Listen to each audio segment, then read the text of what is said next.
Okay, before we start, a couple things. First thing, just ignore the gameplay. It's just background footage for this. Doesn't really matter. The second thing is that I'm doing this for the whole purpose of raising awareness. It's not for my gain. It's not to put down the other person. I want to keep this video as inclusive as possible so that it's not just meant for the people that, saw like my end of the year recap video. I want it to be available to new people uh, that discover my channel as well. Because if this video does get traction, then I know that set out to do the job that I wanted, which is for many people to hear this, or as many people who hear this as possible. So I'm just going to get this out of the way. I was in the social service worker program at my local college. And then during my second year, I had my privacy violated. I will break down the story to you as it happened. I'm going to try not to go make it too long or jump past the important bits. But I want people to know that whenever this happened, like this wasn't the first thing that was on my mind. So I'll just explain to you as it was told in time. During the second year of my program, we had a class that was centered around the aspects of counseling, and I was given the opportunity to do a presentation in front of the class twice. First time, I shared some very deep stuff that has happened to me in my life, but that I'll talk about that, the importance of that later on. The second time I didn't. The second time I'll tell you exactly what I was talking about. There was this person that I was seeing at the time, more on the lines of a friend, because, and we just met online and we were talking, and I was kind of like building up like this trustworthy like relationship with them. However, it was during the Thanksgiving weekend that I started to like get this feeling that when they weren't responding to me, and I was like thinking the worst. And the whole conversation was just like about talking how much I struggle with not having trust in people, and how that's like the number one thing that I think about when it comes to interacting with people, or even, the God forbid getting into a relationship, how much it's the one factor that I just I need to work on. And that was the overall conversation. The overall story, I guess, was that this person was buying donuts off of my sister for her like fundraiser thing, and we originally planned a date to meet up, which was Thanksgiving. And then she wasn't replying to me all day, and I was just kind of just getting anxious, and I was freaking out.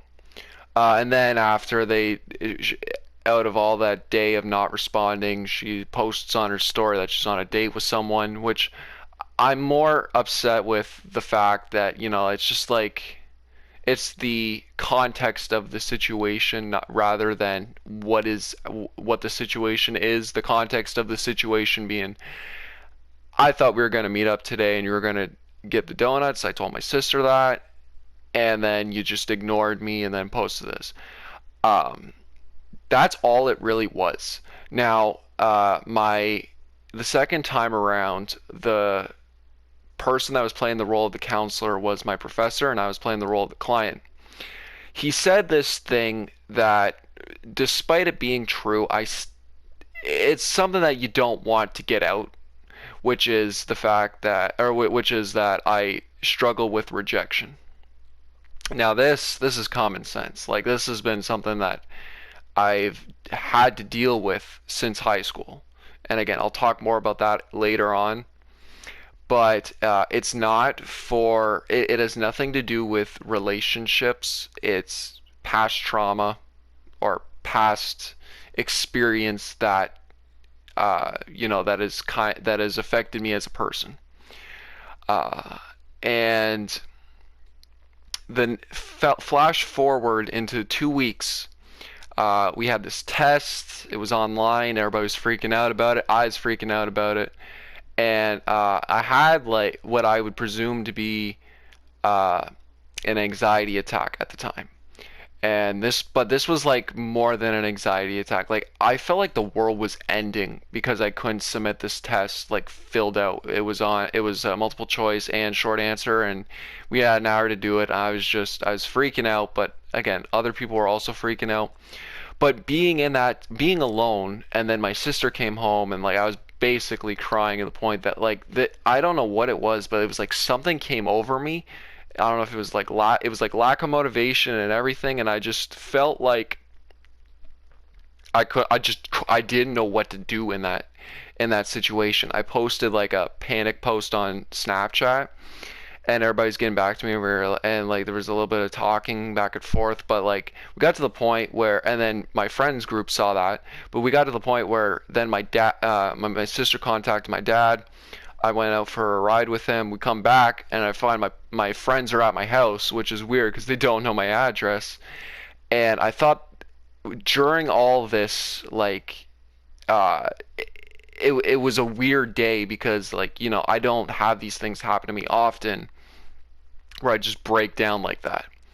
I feel like there was something more to it than just that test, but I can't really remember that day aside from that happening. I thought that was the worst part of the day. The worst part of the day is when I get an email from my professor saying that someone broke confidentiality within one of the meetings. Now, the next day, like my friends and I were talking about how bad could this be? It might not be as bad. It might be just as simple as someone just sharing something outside, but no, that was not the case. I meet in the email, my professor says like, "We'll meet tomorrow, talk more about it." And when we meet.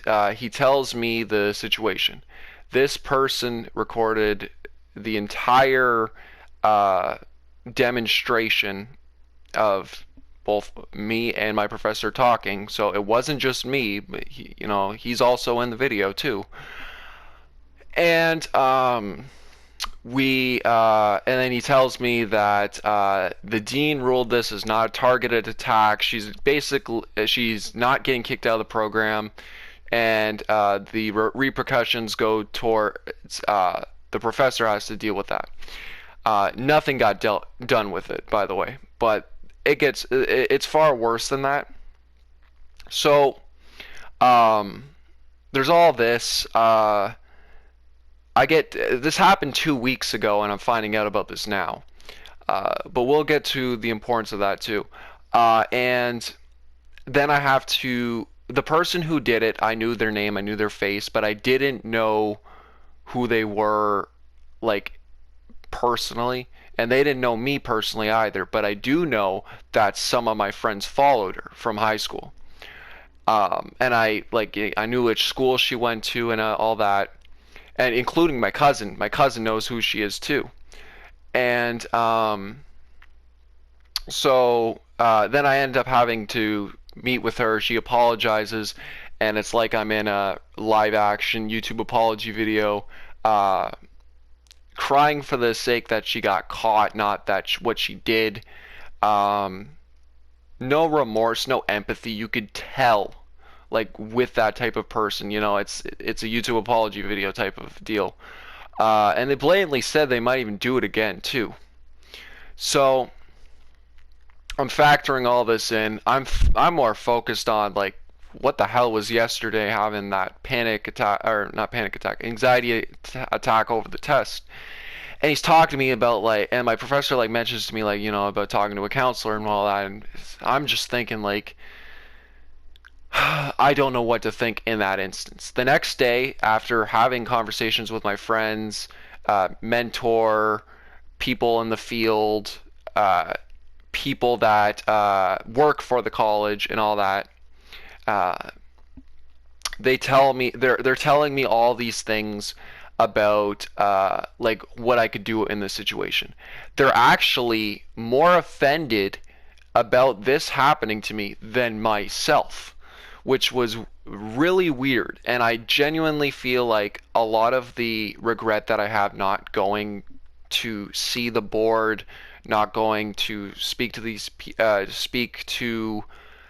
dean and all this, despite nothing would get done, regardless. By the way, but despite my regret comes from the fact that I had so many people telling me that I should do this when I was just trying to focus graduating college. Man, I didn't want this shit on me and it would affect me trying to get a job, like speaking out about the college and all this. Um, so then afterwards, there was this. The next week was me like trying to narrow down certain people that I would want to tell them about this situation happening.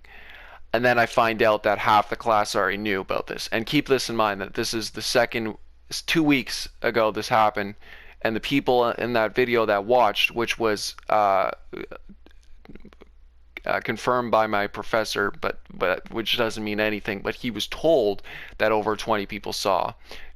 That could be more, could be less, but people from the class definitely saw it, and someone reported it. It was an anonymous source, but when I asked certain people, they did say that like, yeah, like we already knew about the video.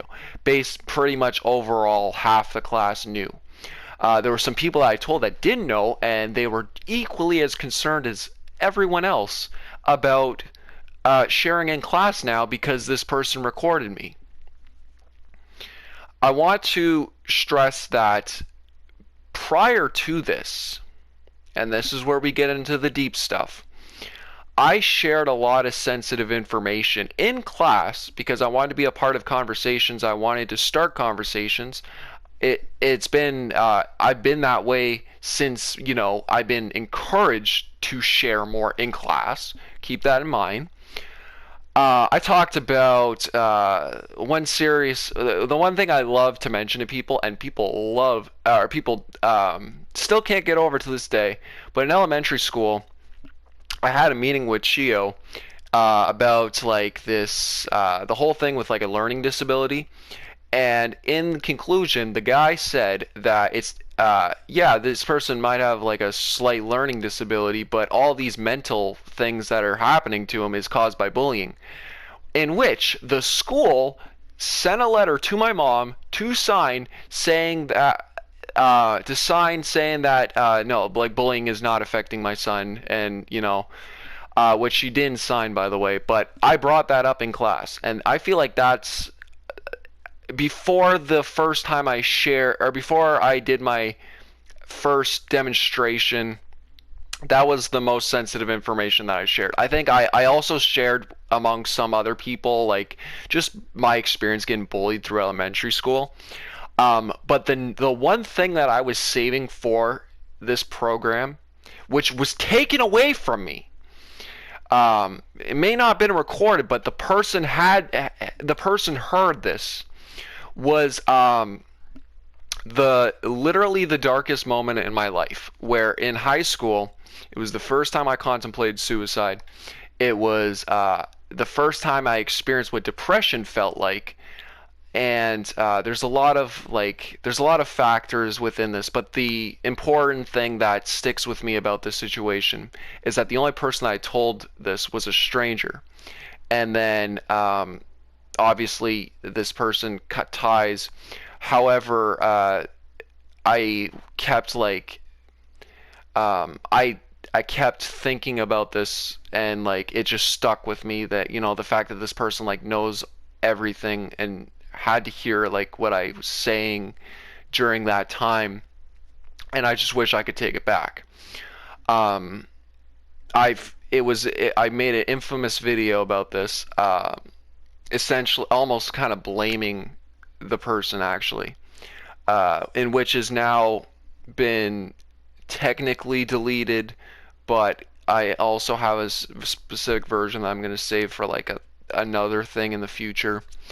But this is like, if you get if you get to know me, you will hear this story eventually. Like this is the most important story uh, that comes along with me if you want to get to know me. And I shared that, and this person, I don't remember if the person was there for that day, but they heard all of that.